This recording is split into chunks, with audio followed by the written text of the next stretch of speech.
Dans une ville voisine, malheureusement, deux filles ont été tuées dans un accident avec délit de fuite.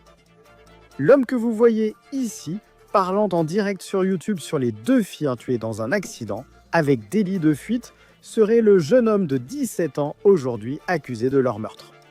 J'adresse mes plus sincères condoléances aux deux filles perdues dans ce tragique accident.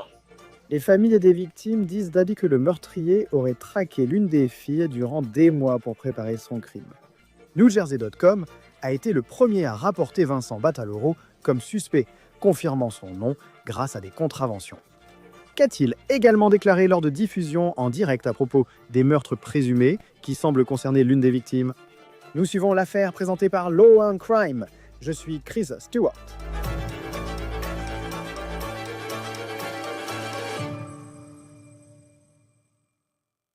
Cette histoire concerne un adolescent de 17 ans qui, après avoir prétendument tué deux filles avec son SUV, est rentré chez lui, a joué à des jeux vidéo et a diffusé cela en direct sur YouTube en parlant de l'affaire.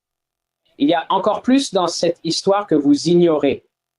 Mais quand le moment sera venu, je l'expliquerai plus en détail. Il s'agirait apparemment de Vincent Bataloro, âgé de 17 ans. Et voici une vidéo qui se trouve sur son compte YouTube. Son nom d'utilisateur est Vinibat11Watt. Il se connecte et se filme en direct avec un ami en jouant à un jeu vidéo de baseball. NewJersey.com a été le premier à révéler son nom, en le confirmant grâce à des contraventions, selon eux. Je ne vais pas vous donner plus d'informations, mais je vais dire ceci, d'accord? Les menaces contre ma famille ne seront pas tolérées. Bataloro aurait diffusé cette vidéo en direct après ce qui s'est passé mardi soir avec les deux filles que vous voyez ici, Marianne Otis et Isabelle Salas. Elles avaient toutes les deux 17 ans. Elles étaient meilleures amies.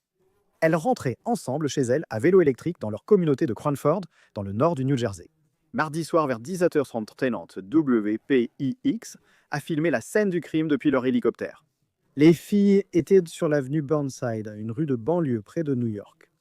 Alors que les filles descendèrent la rue à vélo, une Jeep Compass noire les a percutées, puis le conducteur a pris la fuite selon la police.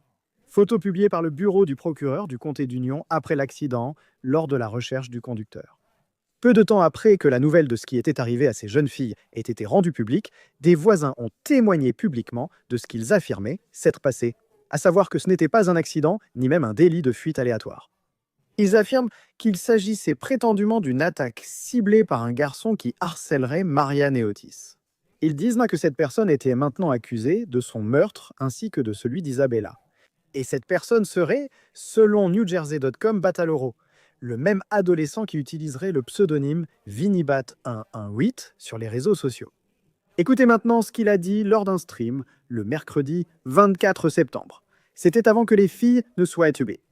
Il dit qu'il a, je cite, une vengeance contre quelqu'un qui s'appelle Maria.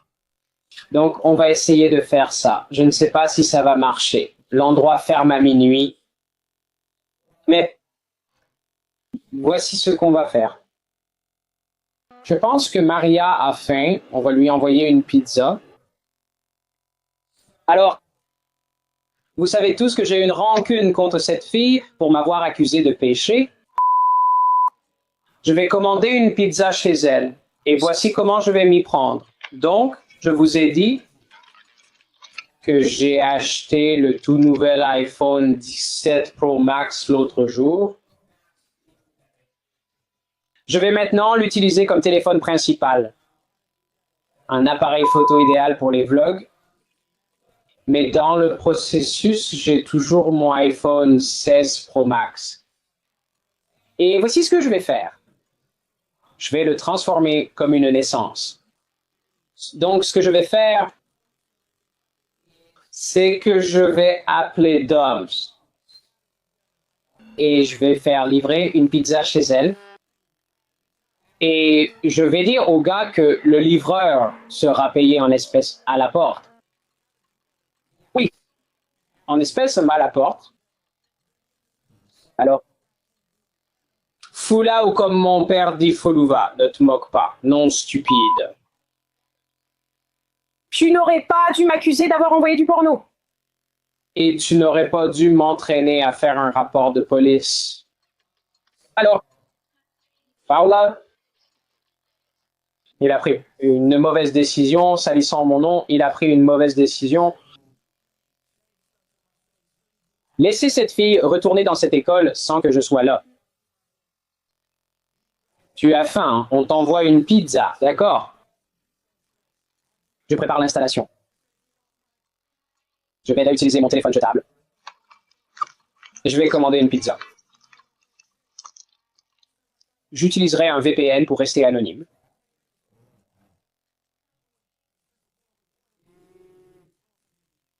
Tu es sûr? Je ne sais pas si je veux en commander 5, ça pourrait sembler suspect. Maintenant, tu l'entends dire qu'il a eu une vengeance contre Maria. 5 jours plus tard, Maria a été tuée par la personne qui conduisait ce Jeep Compass noir, selon la police. Son amie a également été tuée alors qu'elle rentrait ensemble chez elle après cette activité scolaire sur des vélos électriques. Voici maintenant un extrait d'il y a 2 mois où Batoloro parle à nouveau de Maria alors qu'il joue à ce jeu vidéo de baseball diffusé en direct sur YouTube. Et elle fait en sorte que toute son équipe se ligue contre moi. Si je la voyais en vrai, elle aurait même peur de voir mon visage, d'accord? Et je dis ça seulement parce que, d'une manière ou d'une autre, tu sais, je suppose que son frère a eu le rapport et a dit « Viens à la maison ». Quand j'ai dit que je le ferais, le frère a eu peur et s'est dégonflé comme un froussard. Il est idiot, voilà. Il a eu peur, il s'est dégonflé et il a dit « Je n'ai vraiment pas envie de me battre ». Et puis la fille dans la boîte a dit « Je ne m'attends pas à ce que tu comprennes à quel point j'ai peur parce qu'il m'a menacé de me faire du mal. » Donc, le frère a dit « Viens à la maison. Ça ne vaut pas mon temps. » Bataloro affirme avoir diffusé sur Instagram une vidéo de caméra corporelle de la police liée à un incident et a invité les gens à consulter son profil, aujourd'hui supprimé, pour du contenu exclusif. Nous tentons d'obtenir nous-mêmes cette vidéo de caméra corporelle si elle existe. Lorsque Maria a été tuée, son oncle est allé sur les réseaux sociaux et a qualifié le meurtrier de psychopathe. Il écrit notamment « Ma belle-nièce de 17 ans a été tuée ». Il a déclaré que le suspect l'avait suivie et harcelé chez elle pendant des mois. Ils affirment avoir plusieurs fois alerté la police. L'oncle a traité le suspect de psychopathe et espère que la justice agira désormais. Apparemment, sur Internet, pour les personnes qui suivent Vincent Bataloro sur son compte YouTube de baseball en direct, il n'était pas secret que beaucoup pensaient qu'il avait quelque chose à voir avec ce qui est arrivé à Maria et Isabella. Ce que je vais vous montrer se passe après les meurtres présumés de cette fille. Et c'est un live qu'il a fait depuis chez lui, où les commentaires commencent à arriver en l'accusant de ce crime. Le voici en train de réagir à un commentaire qui dit, je cite, « Frérot, tu as tué ma meilleure amie ». Je n'ai pas besoin de négativité dans ce live. Donc tout le monde va être mis en pause. Ensuite, les gens commencent à l'appeler un tueur. Tueur. Je me dis qu'il y a peut-être une autre façon. Il désactive ensuite les commentaires et aurait fait une déclaration sur ce qui est arrivé à Maria et Isabella alors qu'il s'apprête à diffuser une partie de jeux vidéo. Mais je dois expliquer certaines choses qui se sont passées ces derniers jours. Et je ne vais pas en parler beaucoup, mais dans une ville voisine, malheureusement, 2 fils ont été tués dans un accident de délit de fuite. Maintenant, il y a eu beaucoup de désinformations qui circulent sur Internet. Mais je vais dire ceci. J'adresse mes plus sincères condoléances aux 2 jeunes filles perdues dans ce tragique accident. D'accord? Mais c'est une situation vraiment malheureuse. Et il y a plus dans cette histoire que ce que vous savez. Mais quand le moment sera venu, je l'expliquerai plus en détail. Je ne suis pas autorisé à parler de toute l'affaire. Je ne vais pas vous donner plus d'informations, mais je vais dire ceci, d'accord? Les menaces contre ma famille ne seront pas tolérées. Et mon cousin a reçu des messages haineux sur les réseaux sociaux à propos de tout ce discours. Et il a dû me retirer de tous ces réseaux à cause de tout ce drame. Pourquoi vous l'impliquez là-dedans? C'est une chose, d'accord. Si tu me détestes, tu me détestes. Si tu ne me détestes pas, tu ne me détestes pas. Tu ouvres la boîte de Pandore en impliquant la famille. Et ça ne me convient pas du tout. Alors, j'ai pensé que je devrais faire une déclaration sur ce qui s'est passé. Et je veux aborder autre chose, d'accord? Parce que c'est un incident très grave qui s'est produit. Et je ne sais même pas vraiment si je devrais diffuser ça en ce moment, mais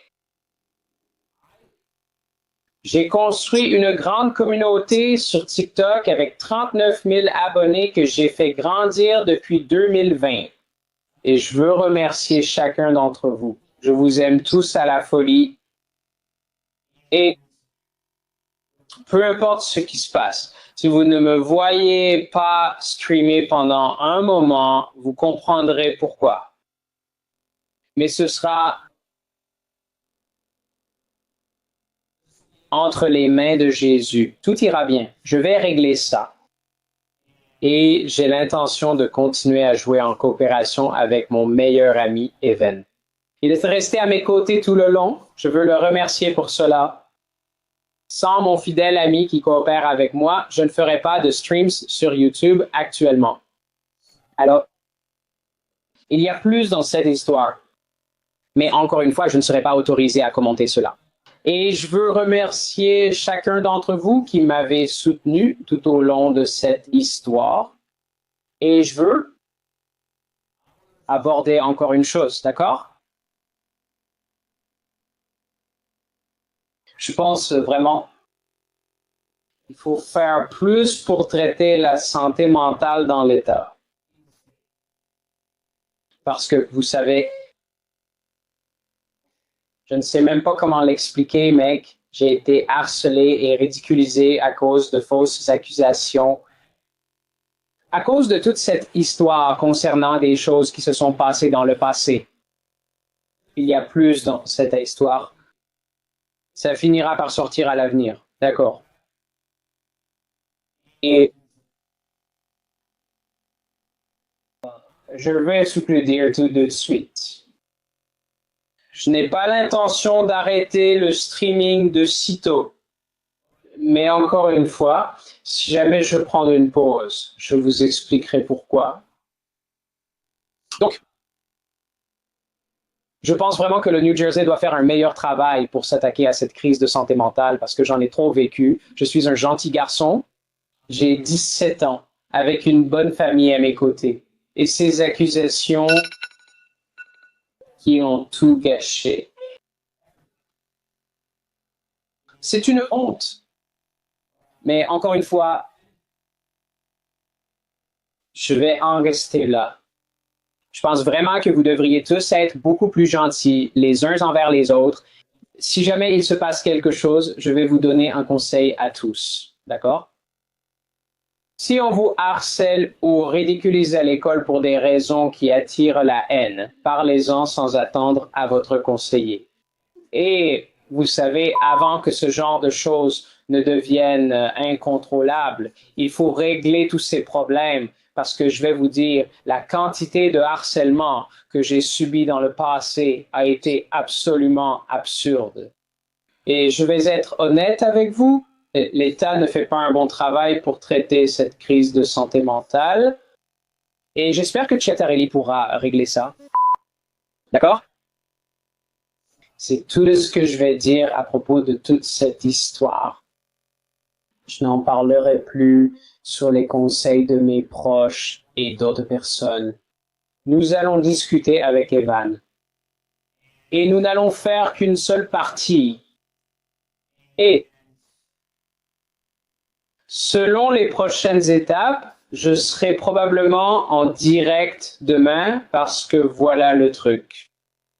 À l'origine, j'allais ouvrir une école aujourd'hui, mais avec tout ce remue-ménage, ça a un peu tout chamboulé.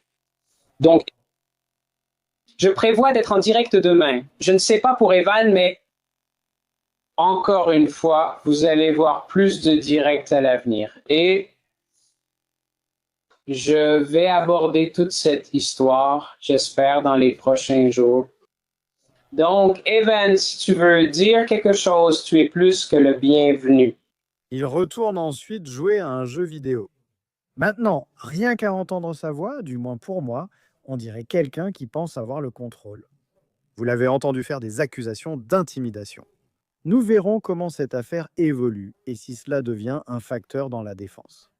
Mais si ce dont il est accusé est vrai, le fait qu'il soit allé sur les réseaux sociaux pour parler librement de cette affaire de plusieurs façons, tout en jouant à un jeu vidéo, si tout cela est vrai et qu'il est coupable de ce dont on l'accuse, c'est incroyablement déséquilibré. Le suspect dans cette affaire fait face à 2 chefs d'accusation de meurtre au premier degré. Après son arrestation, le chef de la police de la ville voisine, Bataloro, a publié une déclaration sur la page Facebook officielle de Westfield. Et c'était plutôt un choc. On peut lire en partie, je cite, « Bien que les réseaux sociaux aient fait savoir que l'accusé est lié à moi, il n'est pas mon fils et ne fait pas partie de ma famille proche. Je veux être clair, aussi fort et aussi fermement que possible, que ni ma femme, ni mes enfants, ni moi-même ne cautionnons, ne défendons ou n'excusons en aucune façon les actes qui ont causé cette perte de vie terrible et tragique. » Il a déclaré qu'il était resté silencieux ces derniers jours jusqu'à ce que des accusations soient portées contre le suspect, qu'il ne nomme pas dans cette publication. Maintenant, il est difficile d'imaginer ce que traversent ces familles. Le coup de téléphone qu'ils ont reçu la nuit où ces 2 filles ont été tuées. Photo publiée récemment par la famille d'Isabella, leur fille apprend à conduire accompagnée de la légende de sa mère. Un moment comme celui-ci. L'avis de décès de Maria précise sa naissance en Grèce et son déménagement aux États-Unis avec sa famille. Et après le lycée, elle voulait commencer une carrière dans la cosmétologie. Il y a une cagnotte GoFundMe pour ces filles qui, à ce jour, a recueilli plus de 145 000 $. Rejoignez-nous maintenant pour analyser cette affaire avec l'ancien détective du département de police de New York, David Sarney. C'est toujours un plaisir de vous avoir sur Law and Crime. Ces vidéos YouTube, ces diffusions que le suspect aurait soi-disant faites, nous allons commencer par celles qui ont été publiées après la mort de ces 2 jeunes femmes. Clairement, si tout cela est si vrai, je veux dire, le mot qui me vient sans cesse à l'esprit, c'est déséquilibré. Mais dans le cadre d'une enquête, quel rôle ces diffusions en direct vont-elles jouer? Merci encore pour l'invitation. Vous verrez cela comme une question de chronologie. Il se place en quelque sorte à l'endroit où cet incident a eu lieu, ce qui est bénéfique. Et il expose des alibis présumés. C'est un avantage pour la police parce que si ce n'était pas le cas, si vous n'aviez pas eu l'occasion de lui parler, vous avez maintenant plus d'informations sur ce qu'il dit. Il dit qu'il y a plus que ça. Donc c'est bénéfique. C'est important parce que vous allez utiliser cela lors du procès, quand il y aura un procès pour cette affaire, parce qu'il s'implique lui-même. Même s'il dit qu'il n'est plus impliqué, il ne dit rien sur l'implication. Il s'implique en quelque sorte par ces quasi-déclarations-là. Oui, parce qu'il ne dit pas clairement que, vous savez, il ne nie certainement pas quand les gens sur ce live le mettent face à ses actes. Mais en même temps, il ne franchit pas la ligne et ne dit pas qu'il l'a réellement fait, il laisse les choses très vagues dans des cas comme celui-ci. Parce que vous savez, s'il s'agissait d'un meurtre présumé avec une arme à feu, vous savez, le fait de tirer sur quelqu'un est, la plupart du temps, un acte intentionnel. Les gens conduisaient une voiture, tout le monde le fait tous les jours. Comment prouver, dans des cas comme celui-ci, qu'il s'agissait réellement d'un acte intentionnel de renverser ces 2 jeunes femmes? Eh bien, vous savez, il y a les affirmations de connaissance de lui auprès de la famille. Ils le connaissent, ils ont entendu parler de lui. Ils affirment l'avoir suivi des mois. S'il existe des rapports de harcèlement familial, ce que je pense, et que des voisins disent l'avoir vu garé devant leur maison ou celle de cette fille à plusieurs reprises durant des mois, apparemment. Donc, c'est une autre partie de cette enquête, une pièce de plus à ce puzzle. Donc, vous savez, l'intention est, vous savez, que la limite de vitesse apparemment est de 15 à 25 miles à l'heure. Il a du mal avec 70 miles à l'heure, ils en parlent. C'est là que ça se passe. Je veux dire, c'est regardez la rue. Vous savez, on ne peut pas dire que c'est un accident. On ne peut pas dire que c'était une erreur. Je veux dire, c'est ça le truc. Et c'est bénéfique parce que ça aide à cette enquête. Assurez-vous de tout avoir. Vous roulez à 70 miles à l'heure. Enfin, vous vous demandez pourquoi ces 2 filles étaient là-bas sur leur vélo électrique à ce moment précis. c'est ce que vous analysez. Vous tenterez de comprendre pourquoi. S'il ne l'explique pas, certaines parties de l'enquête porteront sur la vitesse et les éventuels dommages du véhicule. Ce qu'elle fait maintenant, ce sont des déclarations après coup. Il ne nie rien de l'incident. Il affirme que tout finira par se savoir, suggérant qu'il y a plus dans cette histoire qu'on ne le pense. Et quoi que ce soit, il parle d'intimidation, il parle de harcèlement. Tu sais, la famille de la fille dit qu'il fait ça aussi pour les atteindre. Donc, peu importe les désaccords que les filles avaient avec lui, son intention était de faire du mal. On ne s'enfuit pas à 110 km/h pour percuter 2 personnes. Pourtant, c'est ce qu'il a fait. Et c'est ça, tu entends, dans une des vidéos, il dit en quelque sorte que sa défense serait « j'ai été harcelé à l'école ». Et c'est vrai, il n'y a aucun doute que le harcèlement est un vrai problème. Et même s'il a été harcelé, tu arrives quand même au point où il se retrouverait soi-disant au volant d'un véhicule, visant 2 personnes sur des vélos électriques, dont une fille qu'il ne connaissait même pas apparemment. Tout tournait autour de la fille qu'il aurait soi-disant harcelée, d'après tout ce qui a été rapporté jusqu'à présent. Même si c'est le cas, disons que c'était une affaire horrible de harcèlement à l'école et qu'il y a genre quelque chose qu'on ne sait pas et qu'il s'est passé quelque chose à l'école. Cela aurait-il un impact sur l'affaire, sachant qu'il conduisait et aurait volontairement percuté 2 personnes à 110 km/h? Je crois que la vitesse était limitée à 56 km/h sur cette route. Oui, il faut voir les choses ainsi. Aucune excuse. J'ai été enseignant pendant des années et rien ne justifie, même avec du harcèlement, d'en arriver là. C'est la réalité.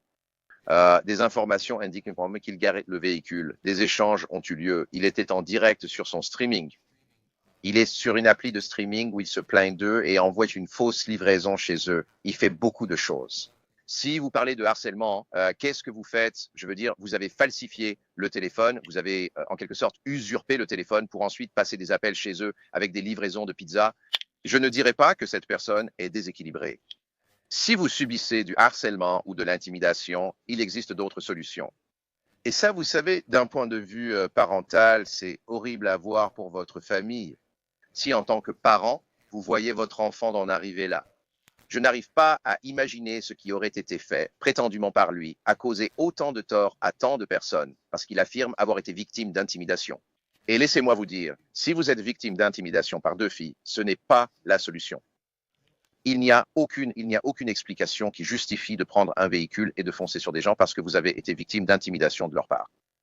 Je veux dire, ils faisaient aussi la même chose en retour. Apparemment, ils les harcelaient aussi et elles ont déposé une plainte pour harcèlement. Que ce soit suivi ou non, combien de signalements ont été faits, cela va ressortir. Mais apparemment, dans sa vidéo, il a dit que la plainte était abandonnée soit par manque de coopération de l'une des victimes. Eh bien, il avait aussi dit qu'apparemment il y avait une vidéo de caméra corporelle quelque part, parce qu'il avait dit qu'il l'avait. Nous travaillons pour l'obtenir parce que nous aimerions la voir et savoir quel contexte elle apporte aux différends dans lesquels ils étaient. Mais revenons en arrière. Selon lui, il a été harcelé par ses 2 filles. Aucune preuve n'existe pour l'instant, mais il le soutient. Il dit aussi dans cette vidéo avoir commandé une pizza chez elle, si c'est bien la même fille, et mentionne le nom de la mère, qui serait, je crois, la sienne. Et il est clair que c'est bien d'elle dont il parle. Il dit qu'il a une soi-disant vengeance envers cette fille et qu'il va commander cette pizza. Je veux dire, concernant les aspects nuisibles de ces diffusions en direct et leur déroulement, si j'étais avocat, je dirais clairement que ce n'est pas du harcèlement. C'est un différend réciproque que tu as eu avec quelqu'un. Tu n'étais pas la victime dans ce cas. Oui, exactement. Le harcèlement, ce serait quelqu'un qui est constamment harcelé et qui n'a aucune alternative, aucune solution. Lui, il répondait aussi. Il était impliqué. Pour la pizza, il a appelé le mauvais numéro et ne s'est même pas arrêté là. Il a sans cesse poursuivi cette histoire de livraison de pizza et fait ses appels téléphoniques. Ce n'est pas une personne qui est harcelée. C'est une personne qui a, et comme tu l'as dit, Chris, assez justement, il semble que ce soit un conflit récurrent pour une raison inconnue.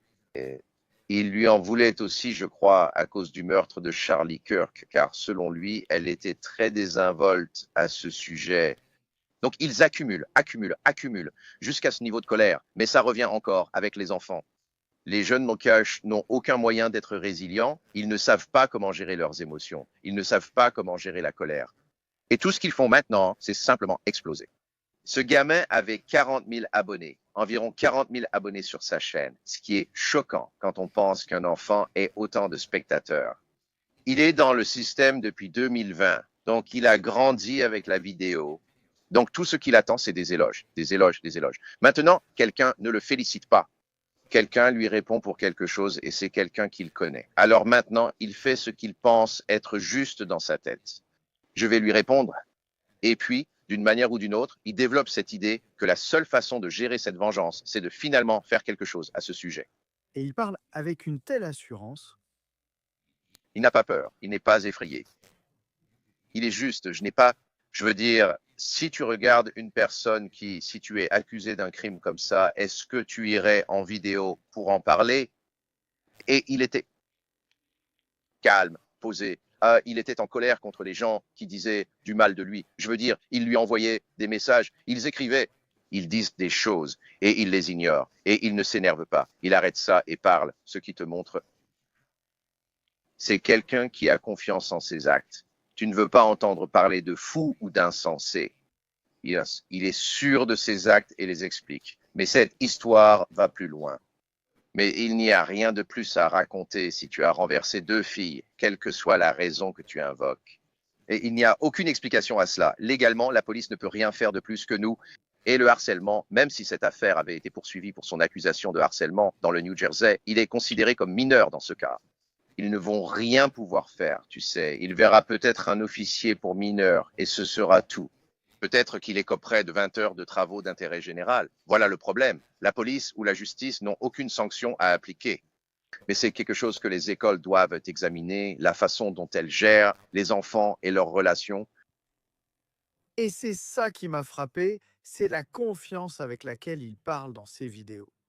Et l'idée qu'il pense qu'il va revenir jouer à son jeu vidéo avec son ami après ça, c'est comme s'il termine la vidéo en disant qu'il sera de retour ici avec son ami à jouer à ses jeux. Comme si, dans son monde, tout cela était vrai. Comme s'il avait tué 2 personnes, soi-disant. Et c'est l'idée que ce monde-là n'existe pas pour lui. Et c'est juste bizarre à regarder et de penser qu'il a 17 ans et qu'il ne semble pas comprendre la réalité en dehors du monde des jeux vidéo. Il aura déjà de la chance de rejouer à un jeu vidéo après avoir été condamné pour le double meurtre dont il est accusé. Je sais qu'il a 17 ans. Je veux dire, c'est un mineur dans le New Jersey. Qu'est-ce que cela implique? Je veux dire, il va devoir faire face à ces 2 chefs d'accusation. J'ignore sa date de naissance, mais il s'agit d'être inculpé comme mineur plutôt qu'adulte. Eh bien, c'est un autre problème que vous examinez. Ils lui ont remis des convocations. Pourquoi faire cela? La convocation ne nécessite pas d'âge, c'est avantageux car au moins on a un document. C'est bien à avoir. Et c'est ce qu'il a fait. Ses actions étaient sur ses convocations. Vous savez, délit de fuite, excès de vitesse, pas de permis, tout ça. Le mineur, c'est pareil dans le New Jersey et à New York. Ils peuvent le juger comme adulte s'ils veulent. Vous savez, on peut être inculpé comme mineur pour ces crimes graves, vous savez, dans ce cas, un meurtre. L'affaire peut rester au tribunal pour mineurs ou de la famille, car il aura 18 ans le mois prochain, donc cela change peu de choses. Il aura 18 ans au procès, mais l'acte a été commis à 17 ans. Il est donc mineur dans le New Jersey. Le bureau du procureur du comté d'Union, je pense, c'est lui. Leur bureau peut choisir de transférer l'affaire du tribunal de la famille au tribunal pénal. C'est pourquoi il collecte de ces informations et mène cette enquête. La convocation vise sûrement à récupérer toutes les caméras Ring des gens et toutes leurs données, puis à tout examiner. Je ne sais pas s'ils interrogent les victimes ou les plaignants avec une caméra corporelle, parce que je sais que parfois certaines agences ne le font pas. S'ils font ça, c'est quelque chose qu'on veut avoir aussi. S'il y a cette caméra corporelle, s'il y a des images des policiers en train de lui parler, c'est aussi bénéfique. Donc tout va jouer là-dedans, que ce soit pour porter l'accusation jusqu'au meurtre. De la famille au tribunal pénal. Et en le regardant et en l'écoutant, ce n'est pas un enfant. On est en plein dans cette histoire de culpabilité. Vous ne comprenez pas. Il a compris suffisamment pour s'impliquer et il y a des allégations, bien sûr. Il a compris suffisamment pour faire des canulars de commandes de pizza. Et on l'a tous déjà fait à un moment donné. Vous avez déjà fait des canulars téléphoniques. Ce n'est pas la question. Mais élever cela à ce qu'il a fait, assis devant leur maison, alors que la police reçoit une plainte à son sujet, ne vous arrête pas. Vous continuez quand même. Et si c'est vrai qu'il était monté dans la voiture, les a vus et les a percutés à 110 km à l'heure, L'intention est évidente. Ce n'est pas une erreur. C'est une rue résidentielle, pas une autoroute. Je veux dire, apparemment, la scène du crime était horrible. Quand on pense à 2 filles écrasées par une voiture, on imagine un seul corps, mais je crois qu'elles étaient séparées l'une de l'autre. Je ne sais pas comment, je n'aime même pas parler de la scène du crime, mais imaginez arriver sur place et voir ça. Et ce quartier est un quartier résidentiel extrêmement calme. Et tu vois ça arriver. Et tout le monde sort et voit ça. Et maintenant, tu ne vois plus ça comme une erreur. Ça ressemble à un acte intentionnel. Oui, et c'est juste de la scène du crime à ces jeunes femmes qui, vous savez, avaient toute la vie devant elles. Et puis voilà un gamin qui est complètement, il semble, et je continue de dire, si tout ce qui est rapporté est de vrai complètement détaché de la réalité. Et maintenant, ce sera une réalité très dure pour lui dans le système judiciaire. Le détective à la retraite du département de police de New York, David Sarny. C'est toujours un plaisir de vous avoir sur Law and Crime. Ce sont vraiment des histoires difficiles. Merci d'en avoir parlé avec nous. Prenez soin de vous et restez en sécurité. C'est tout pour cette édition de On the Case, présentée par Law and Crime. Abonnez-vous à notre chaîne YouTube et à notre compte Spotify. Je suis Chris Stewart. Nous vous retrouverons la prochaine fois.